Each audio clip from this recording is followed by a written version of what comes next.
Hey there everybody, it's Wayne D. Welcome to the website.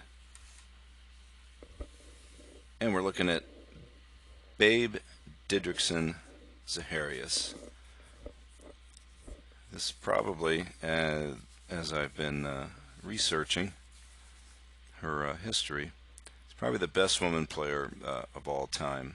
Mickey Wright has won more tournaments and majors, but you got to understand that Didrikson did not even play golf until after she won 3 medals, 2 golds and a silver in the Olympics for hurdles, high jump, and the javelin. So she was fast and she was strong. And if you watch the movements, I'll show you a few swings of hers. I don't think I've ever seen a woman with this athletic of a swing. It's great. But one of the reasons why I really like it is if you watch this, watch the aggressiveness that she hits it with. Look at that face at the end. She hits it right there. You think she's giving it a whump? So it's funny, you know, when she was I'll just run through some swings here. When she was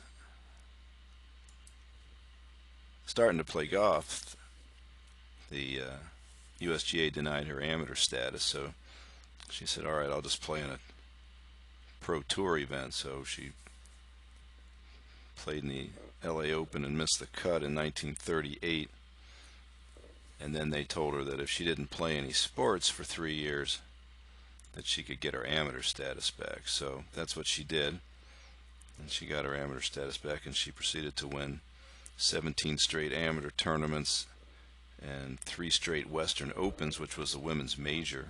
She won those as an amateur. And then she turned pro in 1947 and won 7 more major championships. She got cancer 1952 or 3. And then it came back and she died in 1956.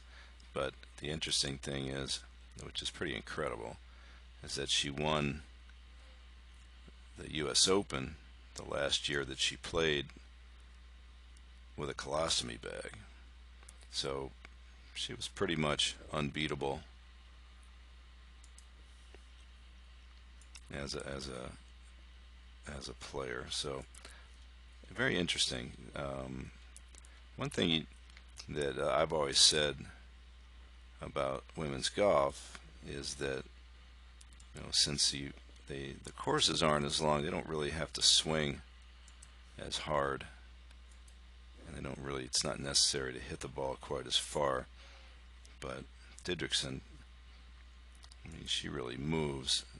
So you don't see the kind of pelvic movement here in most women. Now, I'm not disparaging women by any means. I'm just saying that most of the time it's not as aggressive in the lower body.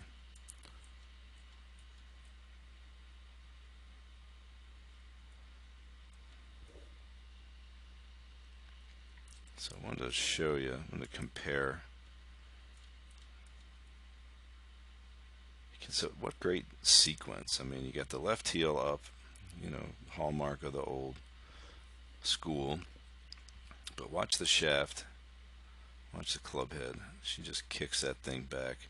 Hands come out, right elbow comes in, and then she just snaps and clears it out.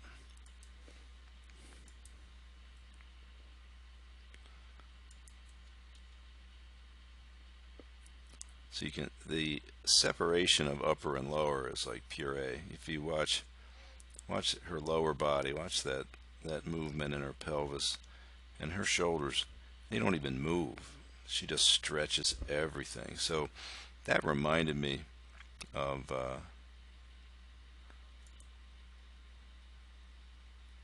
an old Fowler swing that I used to show everybody right here. So the thing that amazed me about Fowler's swing was the way he separated bottom and top. So he'll start his hips and you can just see the muscles in the shoulders and the upper trunk still stretching. So when you look at the babe, you see the same kind of thing.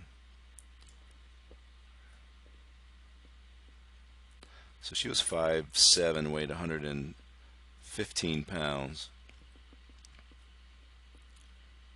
And you could just tell she's probably longer than just about anybody.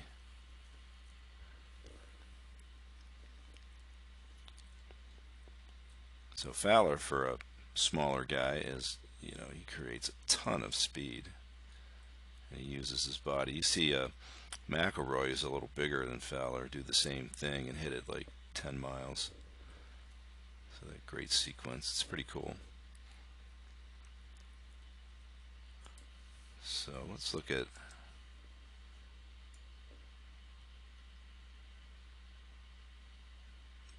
I had one swing. It was a good face on. Let's see where we are here.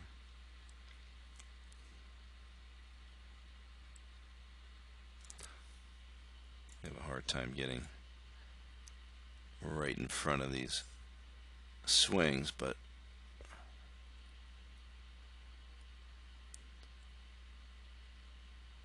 I want to see that club shift. There it is. Tricked me. So you can see it's not the widest swing.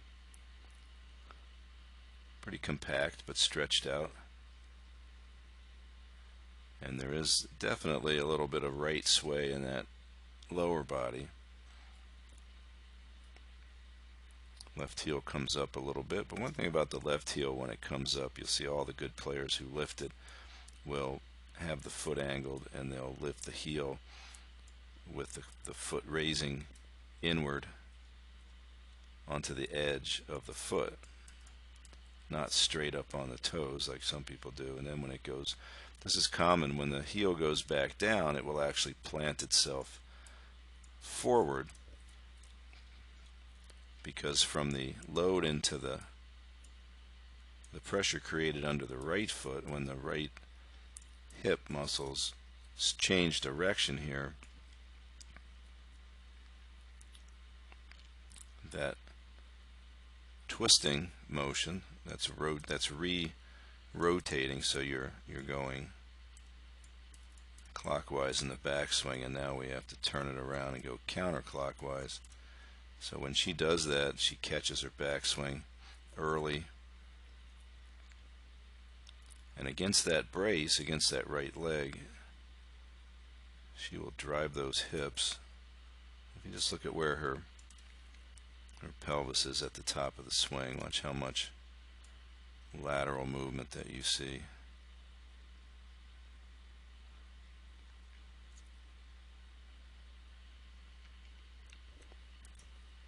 So she creates a tremendous pull on the left side here. Perfect sequence. So that's kind of like the thing that I see as the greatest thing here, is that when you look at her head and then you watch her lower body, it's just flawless. And when she does that, that club is moving just about sideways with her hands coming out toward the ball and her right elbow coming in.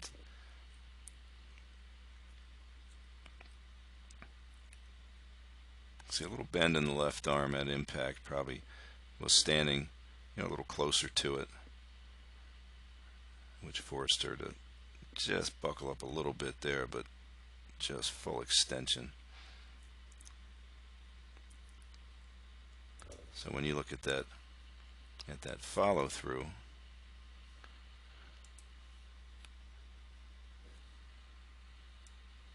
once again, that reminds me of a Hogan swing.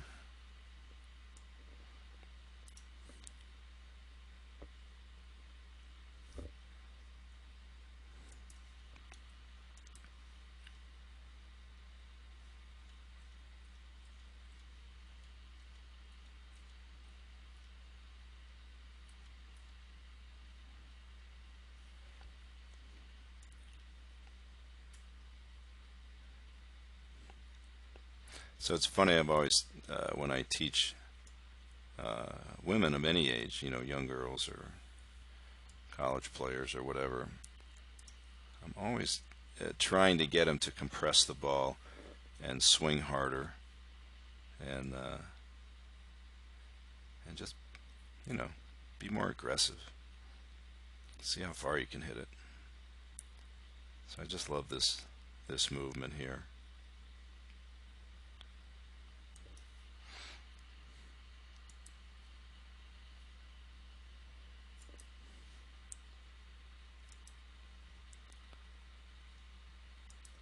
So a couple more here.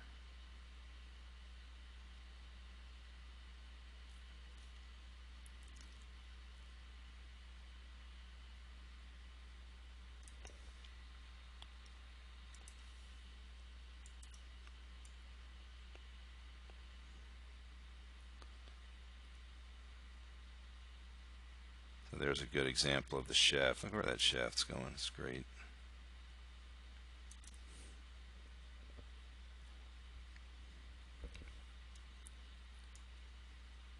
So I'm saying, kind of like Hogan, if he hadn't again been hit by that bus, that he would have won more majors than anybody ever. And if she didn't get cancer, I think she would have played a lot longer and won more tournaments than any woman could ever think about winning. So anyway, that's a blast from the past. Babe Didrikson, Zaharias.